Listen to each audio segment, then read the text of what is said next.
Vamos ler por hora os versos 49 e 50 do texto. E depois nós vamos percorrer todo o texto.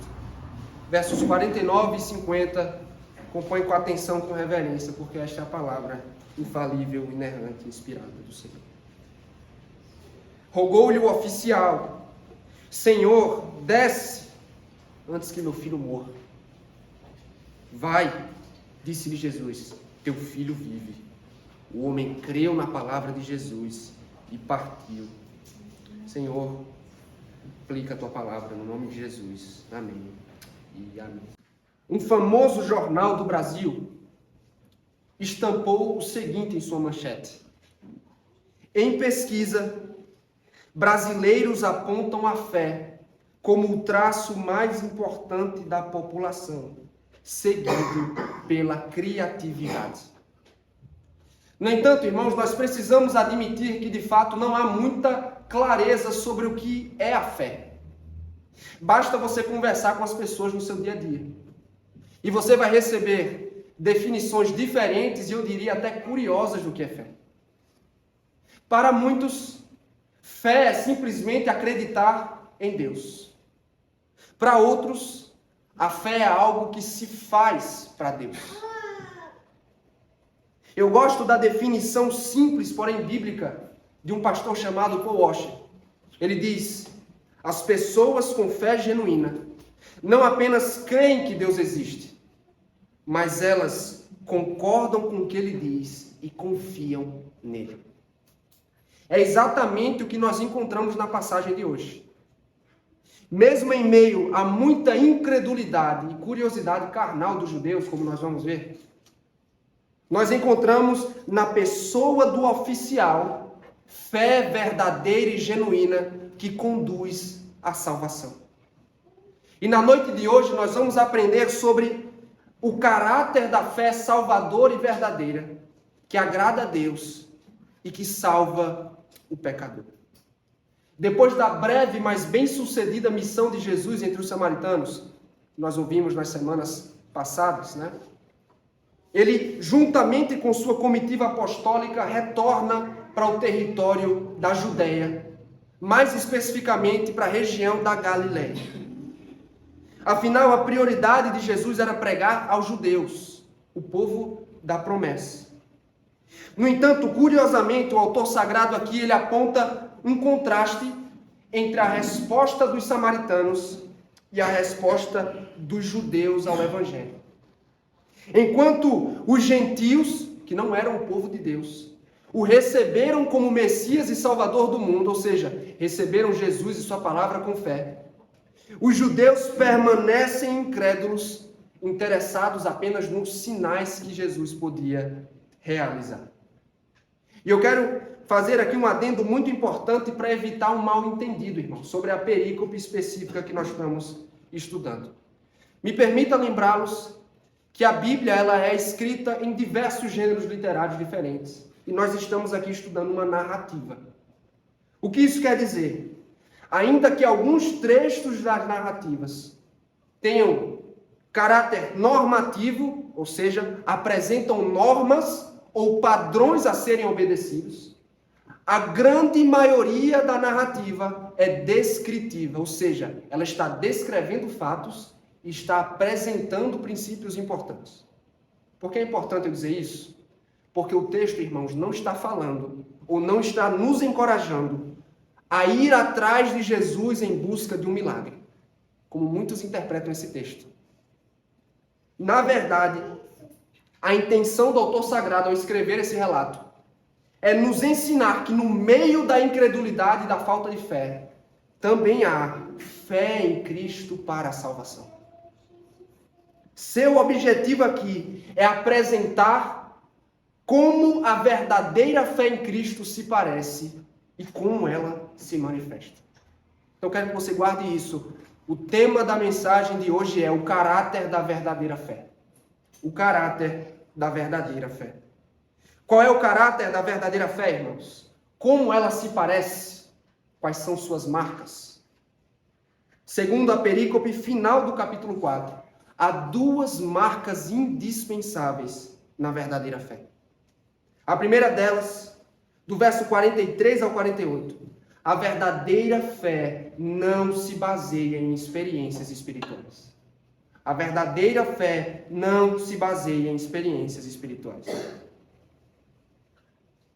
O narrador inicia da seguinte forma, acompanhe comigo o texto, do verso 43 ao verso 45. João escreveu: passados 2 dias, partiu dali para Galiléia, porque o mesmo Jesus testemunhou que um profeta não tem honras na sua própria terra. Assim, quando chegou a Galiléia, os galileus o receberam, porque viram todas as coisas que ele fizera em Jerusalém, por ocasião da festa, a qual eles também tinham comparecido. Após 2 dias em Samaria, onde Jesus, conforme ouvimos na semana passada, ficou e ensinou o povo dali, ele decide retornar ao solo judeu, à região da Galiléia. Porém, João enfatiza a relutância de Jesus em dar prosseguimento a essa missão. Afinal de contas, ele mesmo disse: um profeta não tem honra em sua própria terra. Por que Jesus disse isso, irmãos? Enquanto em Samaria, lembre-se da passagem que estudamos na semana passada, os gentios o receberam com o coração aberto e com fé. Ele encontra da parte do seu próprio povo incredulidade e rejeição. Sempre que volta-se para o seu próprio povo, essa é a sua reação, incredulidade para com Jesus Cristo. É interessante que na narrativa de Lucas, o evangelista registrou que quando Jesus apresentou-se na sinagoga de Nazaré, que era a sua cidade na Galiléia, como o Messias que cumpre a Escritura e o Salvador de seu povo, você sabe qual foi a reação deles? Eles disseram: não é este o filho do carpinteiro? Não é este o filho de José? Essa é, irmãos, a reação padrão que Jesus encontraria ao longo de seu ministério, entre o seu próprio povo. Isso se encaixa com o que João disse logo no começo do Evangelho, e o que é confirmado ao longo de toda a sua história. Ele veio para os seus, mas os seus não o receberam. Quando chegou na região da Galiléia, o verso 45 diz: ele foi calorosamente recebido pelo povo, mas pelas razões erradas. Inclusive, quando registra aqui que os galileus o receberam ou deram-lhe boas-vindas, que é como a NVI traduz, o narrador parece estar cheio de ironia aqui, irmãos. Sabe por quê? Porque eles não tinham o menor interesse em Jesus Cristo, mas somente no que ele podia fazer. Eles não tinham interesse em Jesus Cristo como Messias e Salvador de seu povo, mas somente como um milagreiro. Eles não recebem pelo que ele é, mas pelo que ele pode fazer e oferecer. Muitos tinham visto os sinais miraculosos que ele realizou na festa da Páscoa. Quando esteve em Jerusalém, eles estavam sedentos por mais, queriam ver mais. Esse era o único interesse deles em Cristo. Mas o narrador prossegue, versos 46 a 47. Dirigiu-se de novo a Caná da Galiléia, onde da água fizera vinho.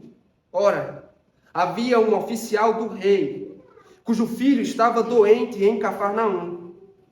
Tendo ouvido dizer que Jesus viera da Judéia para a Galiléia, foi ter com ele e lhe rogou que descesse para curar seu filho, que estava à morte.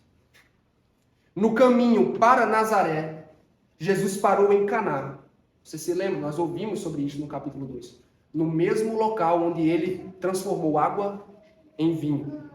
E naquela ocasião, diz o texto, um oficial que servia a Herodes, que era o comandante romano da região, ele percorreu aproximadamente 30 quilômetros de Cafarnaum até Caná, motivado pelo desespero.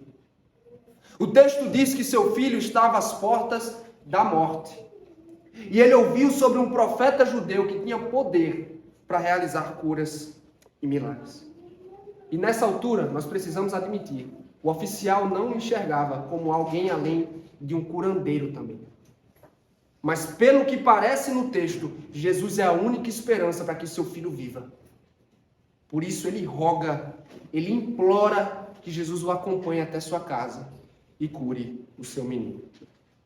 Como Jesus responde ao desespero desse pai, queridos? Verso 48. Então Jesus lhe disse: se porventura não virdes sinais e prodígios, de modo nenhum crereis. A resposta de Jesus parece insensível, mas na verdade ela é reveladora. Você percebe que Jesus Cristo está usando o plural. Isso significa que ele não está apenas se dirigindo àquele oficial e pai desesperado, mas às pessoas que no geral o buscavam. Sua exortação aqui é que o povo não o adorava como Senhor e nem o reconhecia como Salvador, mas somente como um útil e encantador operador de milagres. E só. Eles eram consumidores, queridos, não adoradores. Eles eram admiradores, mas não eram seguidores de Cristo. E ao longo de todo o Evangelho de João, o interesse e a fé, entre aspas, que é movida apenas pelos milagres, é um péssimo sinal. Nós sabemos que todas as curas e milagres realizados por Jesus eram sinais. E um sinal aponta para algo. Tudo o que Jesus realizou tinha como intuito revelá-lo como Filho de Deus e Salvador do mundo. Mas as pessoas não acreditavam naquele para quem o sinal apontava. Elas ficavam hipnotizadas, enfeitiçadas somente com o milagre em si. E para Jesus, irmãos, isso não é verdadeira fé. Isso é curiosidade carnal e pecaminosa. Em outras palavras, o povo era totalmente dependente de maravilhas e experiências espirituais, enquanto desprezava o próprio Cristo e sua palavra. Eles queriam ver para crer, mas nós sabemos que essa não é a real natureza da fé. O que nós podemos aprender, meus irmãos, com o relato que acabamos de ouvir? A primeira aplicação que surge do texto é: Jesus Cristo não aprova os interesseiros e consumidores espirituais. Jesus Cristo não aprova os interesseiros e consumidores espirituais. São estes, irmãos, interesseiros e consumidores, que rodeiam Jesus nesta passagem. Enquanto esteve em Samaria, que era uma cidade desprezada pelos judeus, os samaritanos não precisaram nem pediram por milagres para crer. Para eles bastou a palavra de Cristo. Mas os judeus se interessam por ele apenas pelos milagres que pode realizar. Você precisa admitir comigo, essa é uma visão bem utilitarista da pessoa e do poder de Jesus Cristo. Mas e se eu dissesse que é assim também que muitos o enxergam hoje? Como uma fonte de benefícios e maravilhas para si e só. Em outras palavras, há muitos que se dizem cristãos, quando estão interessados apenas nas bênçãos de Jesus, mas não na pessoa de Jesus. É um fato que muitos se envolvem com atividades religiosas, com igreja, não porque foram maravilhados pela glória de Deus, encantados pela majestade salvadora de Cristo, mas por razões mundanas, irmãos, e autogratificantes, pensando no próprio prazer. Há pouco ou nenhum interesse em aprender sobre Deus e o Evangelho. Há pouco ou nenhum interesse em envolver-se e assumir compromisso com a Igreja de Cristo, mas o interesse é somente em receber os benefícios dele, ser abençoado por ele. Muitos não parecem dispostos a assumir os custos e sacrifícios que envolvem o discipulado cristão, ou seja, seguir Jesus. Estão dispostos a seguir Jesus, desde que ele entregue muito, mas ele não peça muito. Não há qualquer interesse salvador nele, apenas nas bênçãos de suas mãos. E assim, meus irmãos, pessoas o buscam somente para ter uma casa melhor, para ter uma promoção no emprego, para receber a restauração de uma doença grave, para receber um carro do ano, a melhora no casamento, nos relacionamentos familiares, ou quem sabe para vencer a angústia, a tristeza, a depressão, a infelicidade. E não, meus queridos, que essas coisas sejam erradas em si mesmo. Não é pecado pedir e buscar essas coisas, mas é sim um pecado fazer de Deus um meio para alcançar essas coisas e só. Como combatemos essa visão utilitarista e interesseira? Primeiro, eu convido você a entender a natureza do discipulado, o que é seguir Jesus Cristo. Ele mesmo respondeu em Mateus: se alguém quiser acompanhar-me, negue-se a si mesmo, tome a sua cruz e siga-me. Em nenhum lugar nos evangelhos, Jesus prometeu aos seus discípulos apenas bênçãos e maravilhas neste mundo. Ele não prometeu um tesouro aqui, muito menos que a nossa vida seria fácil, irmãos. Antes, ele nos convocou a uma vida de renúncias e sacrifícios por amor de seu nome. E é claro que por estarmos em Cristo, nós recebemos e ganhamos muito dele, por pura graça. Mas também somos chamados a entregar muito em favor dele. Somos chamados a morrer para o eu, a lutar contra o pecado e a carne, a prevalecer diante da oposição do mundo, a levar seu evangelho aos pecadores e a servir e a comprometer-se com a igreja de Cristo. Convenhamos, irmãos, tudo isso custa caro. Em Cristo, eu e você recebemos muito de Deus, mas também somos chamados a entregar muito. Amém? Vocês estão comigo?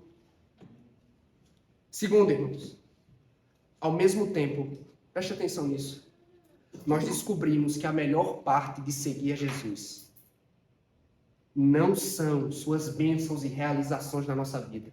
A melhor parte de seguir a Jesus não é o que ele pode oferecer a você, mas é ele mesmo. Por isso eu concordo plenamente com o pastor John Piper quando ele disse: Deus é a melhor notícia de si mesmo. Deus é o Evangelho. A melhor parte do Evangelho, meu querido, não é que Deus tem muitos presentes para nos dar nesta vida, mas sim que Ele nos dá a si mesmo em Cristo.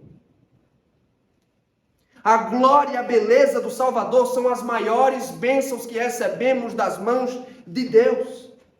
É por isso que vamos a Cristo não pelo que Ele pode fazer ou nos dar, mas sim porque somente em um relacionamento salvador com Ele é que encontramos propósito e verdadeira satisfação nesta vida. É por isso que todo verdadeiro cristão deve e precisa preocupar-se em ter um relacionamento de fé, amor e devoção à pessoa do Salvador.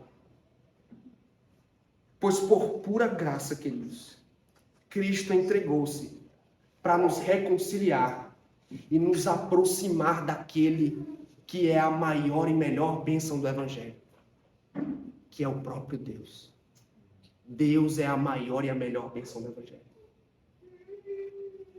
Por isso, não sejamos consumidores interesseiros, irmãos, mas verdadeiros seguidores e apaixonados por Cristo. Segunda lição aqui, esse texto nos ensina que a nossa fé não deve ser alimentada por experiências e êxtases espirituais.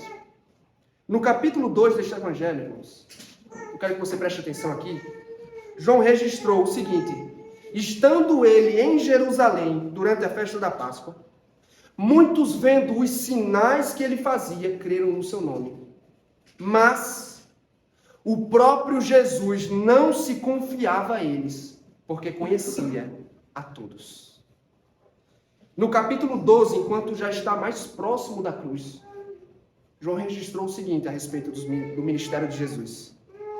Mesmo depois que Jesus fez todos aqueles sinais miraculosos, não creram nele. E aqui o Evangelho de João nos ensina duas coisas muito importantes, irmãos. Primeiro, depender de milagres para crer não é um bom sinal. Segundo, os milagres não podem levar a uma fé verdadeira. Senão estes teriam crido e sido salvos. O que eu quero dizer, irmãos, é que da mesma forma, e por muitas vezes, nós queremos construir a nossa fé e vivê-la com base no extraordinário de Deus. Nós queremos ver e provar maravilhas como os judeus para crer. Quando, na verdade, a fé é a certeza daquilo que esperamos e a prova das coisas que não vemos. É claro que a nossa fé e a nossa piedade, esse é um ponto importante. A nossa fé e a nossa piedade, ela precisa ser experimental. Nossa fé e nossa piedade, irmãos, ela não deve ser fria, ela deve ser experimental. O que é que eu quero dizer com isso? Nós precisamos e devemos sentir amor por Cristo. Nós devemos e precisamos experimentar a ação e a afeição do Espírito Santo dentro de nós.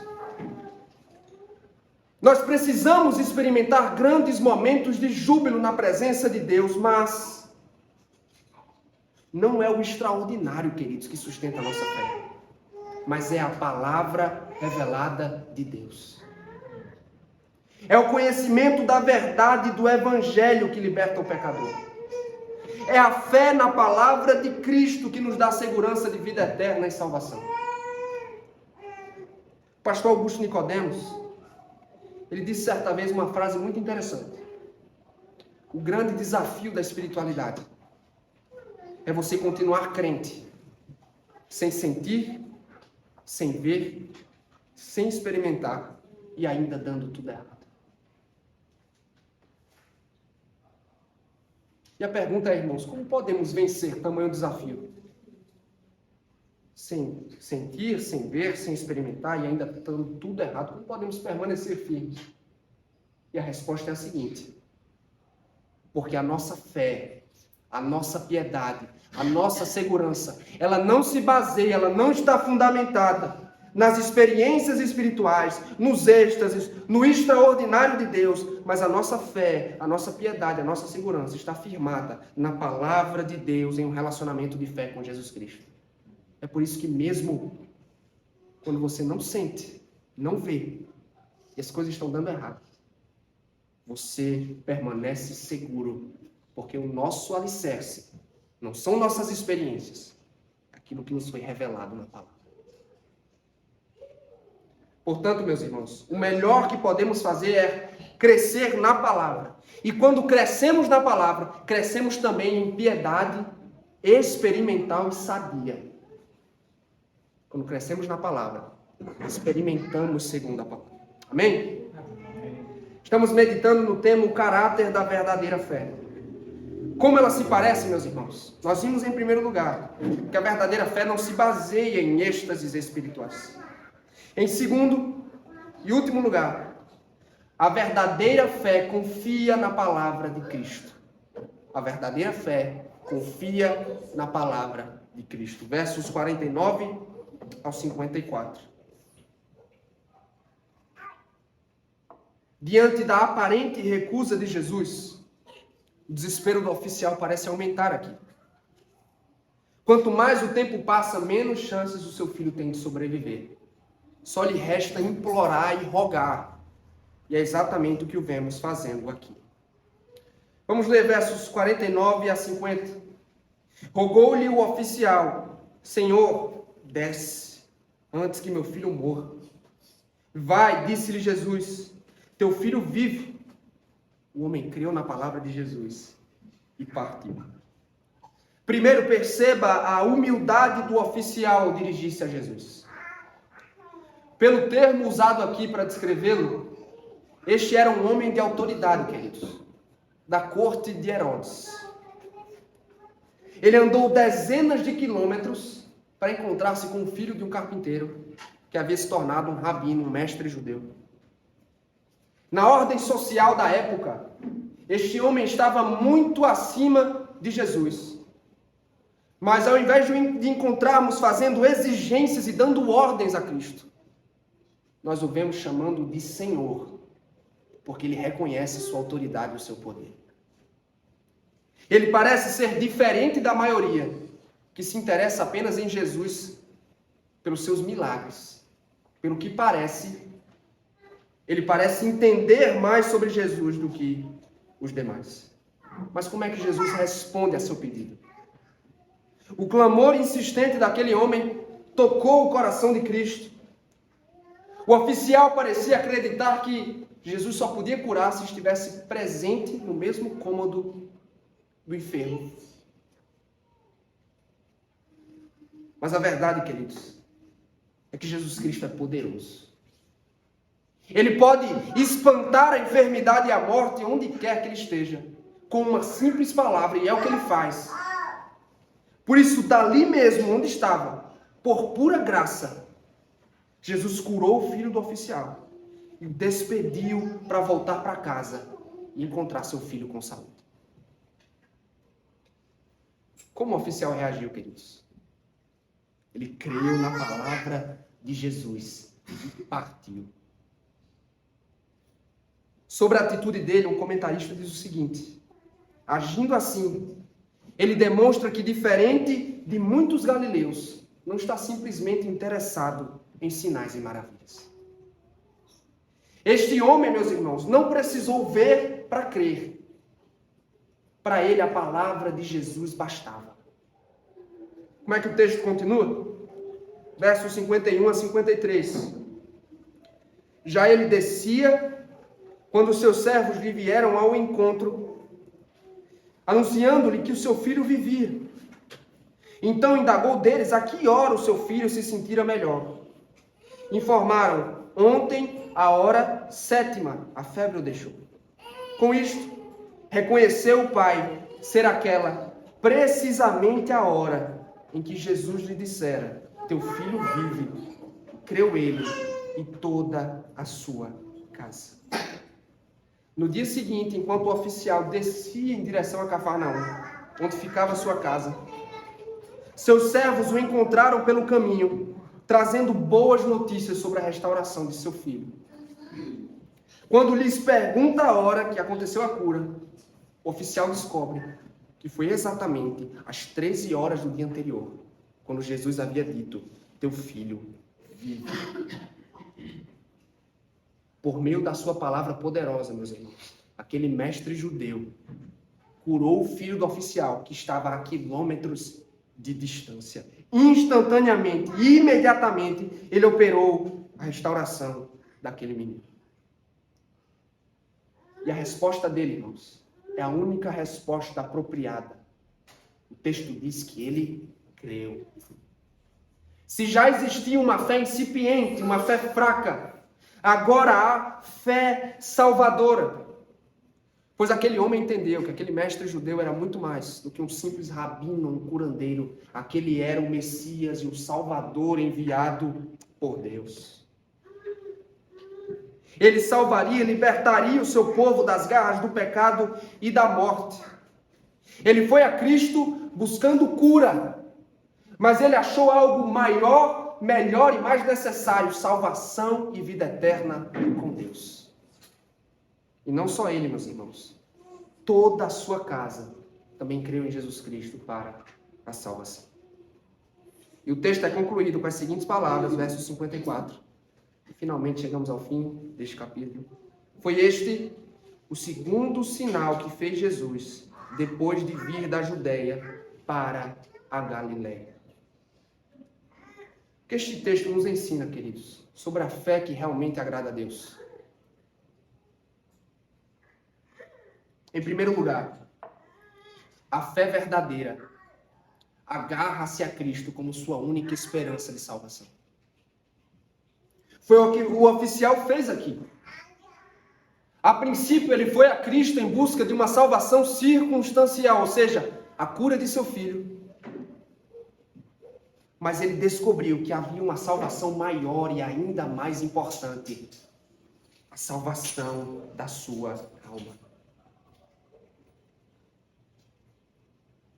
Essa era a real intenção de Cristo ao curar seu filho. Levá-lo a entender que ele podia também solucionar uma doença ainda mais grave chamada pecado. Só Jesus Cristo pode lidar com o nosso maior problema. Nenhum programa educacional, nenhum partido político, nenhuma forma de terapia pode solucionar o problema mais profundo da raça humana, que é o pecado e a condenação eterna. Não há outra forma de lidar com nossa culpa e corrupção, senão por meio de Jesus Cristo e seu Evangelho. Por isso, meus irmãos, se nós desejamos lidar apropriadamente com este problema, não há outro caminho, a não ser Cristo. É isso que a verdadeira fé faz. Ela vai a Cristo, como este homem fez. Nós não dependemos de pessoas. Nós não dependemos da nossa própria performance. Antes, nós corremos a Cristo como nossa única esperança e solução. Mas não só isso. O que mais a verdadeira fé faz? Ela confia na palavra de Cristo. O verso 50 é uma das mais belas e claras imagens do que é a fé salvadora. O homem creu na palavra de Jesus e partiu. O homem creu, não porque viu Jesus realizar um milagre, mas somente pela fé na palavra de Cristo. E eu pergunto, será que somos assim, meus irmãos? Será que somos assim? Confiamos e repousamos naquilo que nos foi revelado na palavra.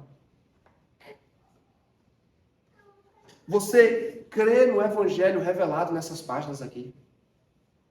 Você confia e descansa nas promessas que nos foram feitas por Deus? Porque se temos fé salvadora, nós vamos confiar e receber com alegria aquilo que Jesus Cristo realizou para a nossa salvação. Não importa se ainda somos pecadores, se ainda falhamos, se cremos de todo o coração, somos e permanecemos salvos. Talvez você esteja ansioso, inquieto por questões relacionadas à sua saúde, à sua família, aos negócios, ao país. Se esse é o caso, confie nas promessas de Deus registradas na palavra. Deus prometeu, meus queridos, nunca nos desamparar. Ele é o nosso refúgio e castelo forte no momento da adversidade. Ele reina absoluto e soberano sobre tudo e sobre todos. Sua boa mão está sobre o nosso lar. E Ele nos assegurou de que faria todas as coisas cooperar para o nosso bem espiritual. Essas são as promessas que estão disponíveis na palavra de Deus. E essas promessas estão disponíveis para que tomemos posse e repousemos o coração sobre elas. Para que confiemos, creiamos de todo o coração. Todo verdadeiro cristão confia e repousa na palavra de Deus. Confie na palavra do seu Deus, cristão. Amém? E por fim, é importante enfatizar que não é a fé que salva. Quero que os irmãos estejam cientes disso. Não é a fé em si que salva. Por que eu digo isso? Porque muitos cristãos pensam que é a fé na fé que salva o pecador. Isso acontece quando você se sente seguro e salvo por pensar que sua fé é forte o suficiente. É como muitos interpretam esta passagem, queridos. O filho do oficial foi curado porque ele teve muita fé. E esta não é a interpretação correta. Ele foi curado porque o homem colocou a sua fé no lugar certo, que é em Cristo. Não é porque você crê muito que está seguro, mas porque você deposita a sua fé no lugar certo, que é em Jesus Cristo, um objeto digno de confiança. Imagine-se pendurado em um penhasco. Quem tem medo de altura, imagine aí. Você pendurado em um penhasco. E sua única esperança de salvar-se é agarrar-se a uma corda que está firmemente amarrada sobre o topo. O que salva você? Será que é a força com a qual você segura a corda? Não, meus irmãos. O que salva você é a firmeza com a qual a corda está amarrada no topo. Essa corda nunca se soltará. Não importa se você aperta muito ou aperta pouco. Essa corda nunca se amarrará e você nunca despencará. Não é porque nós cremos muito que somos salvos, como disse, mas somos salvos porque cremos em um Salvador poderoso e forte para nos salvar. Talvez você sinta que a sua fé não é forte o bastante. Não é o que deveria ser. E por isso você é tentado a se sentir inseguro, inquieto, incerto a respeito de sua salvação, de sua segurança eterna. E ainda que eu concorde que todo cristão precisa e deve crescer na certeza da fé e na sua segurança, me permita confortá-lo na noite de hoje. Até mesmo, ouça bem, até mesmo uma fé fraca e vacilante, se depositada no lugar certo, ela gera salvação, vida eterna e graça. Embora sua fé seja fraca, se colocada na pessoa certa, você encontra graça e salvação, meu irmão. Ela pode ser fraca, mas se você a colocar sobre o forte Salvador do Evangelho, você não precisa temer, está salvo e seguro nele. Esta é a esperança do Evangelho. É o que você deseja experimentar na noite de hoje. Salvação e segurança. O convite é: volte-se e busque o Salvador revelado nesta passagem. Volte-se para o Cristo que é poderoso para tratar o nosso maior problema.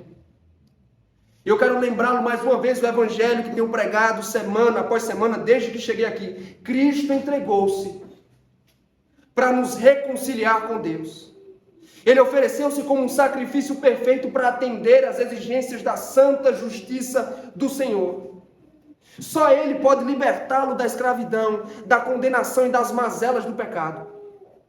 Ele entregou sua vida para desviar a ira de Deus, para reconciliá-lo, para que você tenha paz com Deus Altíssimo. Só em Cristo, meu querido, há perdão, reconciliação e transformação para a sua vida. E tudo isso, essa é a melhor notícia, tudo isso de graça. Não é um prêmio pelos seus esforços, não é uma recompensa pelo seu desempenho espiritual. É uma dádiva que nos é dada por pura e livre graça. É o que deseja. Aproxime-se de Cristo. Rogue a Deus o dom da fé. E creia e confie nele para a sua salvação. Amém? Nós precisamos admitir que não há muita clareza sobre o que de fato é a fé no nosso meio. Basta você conversar com as pessoas no seu dia a dia e você vai receber definições diferentes e curiosas sobre fé. Para muitos, fé é simplesmente acreditar em Deus. Para outros, é algo que fazemos para Deus. Mas eu gosto muito da definição simples, porém bíblica do pastor Paul Washer. As pessoas com fé genuína não apenas creem que Deus existe, mas elas concordam com o que ele diz na palavra e confiam nele. Isso é exatamente o que nós encontramos na passagem de hoje, irmãos. Embora no meio dos judeus havia muita incredulidade, falta de fé, na pessoa do oficial, nós encontramos uma fé verdadeira e genuína que gera salvação e vida eterna. E é isso que nós queremos para nós, irmãos. Nós queremos uma fé genuína e verdadeira que agrada a Deus e salva o pecador. E lembre-se, esta fé não está fundamentada no extraordinário, nas êxtases espirituais. E esta fé confia de todo o coração na palavra de Cristo. Amém?